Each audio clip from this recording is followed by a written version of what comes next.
আমার হাজবেন্ডের সঙ্গে পারিবারিকভাবেই আমার বিয়ে হয়। আমার হাজবেন্ডের পরিবারে কেউই ছিল না। শ্বশুর শাশুড়ি অনেক আগেই মারা গিয়েছিলেন, শুধু আমার হাজবেন্ড এবং ননদ ছিলেন। আমার বিয়ের 1.5 বছর পরে ননদেরও বিয়ে হয়ে যায়। আমার হাজবেন্ড প্রতিদিন সকালে অফিসে চলে যেত এবং সেই রাতে আসতো। এজন্য আমি চিন্তা করলাম আমার ছোট বোনকে আমার কাছে নিয়ে এসে রাখবো। আমার বাবার বাসায় আমার বাবা মা, বড় ভাই, ভাবি, ছোট ভাই, বোন সবাই ছিল। আর যেহেতু আমার বোনের কলেজ আমার বাসা থেকে কাছেই, তাইও চলে আসলো আমার বাসায়। তার কিছু মাস পরে আমি প্রেগনেন্ট হই। আমার বাচ্চা কনসেপ্ট হওয়ার পরে ভীষণ অসুস্থ হয়ে পড়ি এবং ডাক্তার আমাকে বেড রেস্ট দিয়ে দেয়। তা আমি বাসায় কোনো কাজই করতে পারতাম না।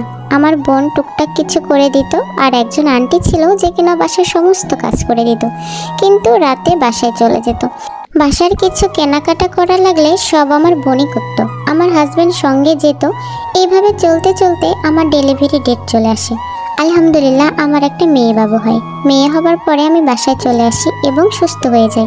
তো আমার বোন কিছুদিনের জন্য বাসায় চলে যায়। আমার মা একটু অসুস্থ ছিল, তাই মা বলল যে তুমি কিছুদিনের জন্য বাসায় চলে আসো। তো একদিন আমার বাচ্চাকে আমি ঘুম পাড়িয়ে পাশের রুমে গিয়েছি, যেখানে আমার হাজব্যান্ড বারান্দায় দাঁড়িয়ে ফোনে কথা বলছিল। আমি আবার মজা করার জন্য চুপি চুপি পিছনে দাঁড়িয়ে গিয়েছি। এসে শুনে সে বলতেছে তুমি চলে গেছো, আমার কিছুই ভালো লাগতেছে না। আরও অনেক কিছু বলতেছিল, যেগুলো আমি সব শুনে ফেলেছি। শুনে আমি আবার রুমে চলে আসি। আমি যেগুলো শুনেছি আমার হাজব্যান্ড কিন্তু জানতো না। তো কথা বলা শেষ করে রুমে এসে ফোনটা রেখে ওয়াশরুমে চলে যাই। তখন আমি ফোনটা চেক করি যে ও আসলে কার সঙ্গে কথা বলছিল। দেখি যে ও আমার বোনের সঙ্গে কথা বলছিল। শুধু কথা না, অনেক অনেক মেসেজ। আসলে আমার বোনের সঙ্গে আমার হাজব্যান্ডের একটা সম্পর্ক তৈরি হয়ে গিয়েছে। এইগুলা দেখার পর আমি যে কি বলবো, আমি কোনো ভাষা খুঁজে পাচ্ছিলাম না। এরপর আমি কোনো কথা না বলাতে আমার হাজব্যান্ড বারবার জিজ্ঞেস করতেছিল আমার কি হয়েছে, কেন কথা বলতেছি না।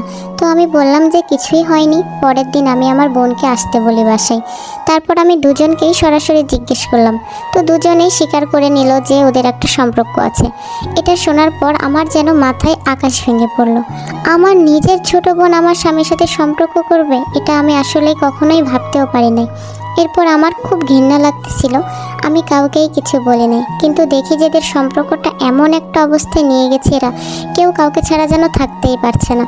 এরপর কি আর করার, আমি আমার হাজব্যান্ডকে ডিভোর্স দিয়ে আমার বোনের সঙ্গে বিয়ে দিয়ে দিলাম। আর আমি আমার বাচ্চাটাকে নিয়ে বাবার বাসায় চলে গেলাম।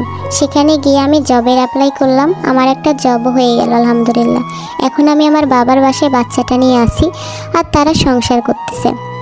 আমার বোন এবং হাজব্যান্ড এমনভাবে সংসার করতেছে, লজ্জা বলতে এদের কিছুই নেই। কি আর করার, এটা একটা বোনের গল্প, কেউ আবার আমার গল্প মনে করিয়েন না।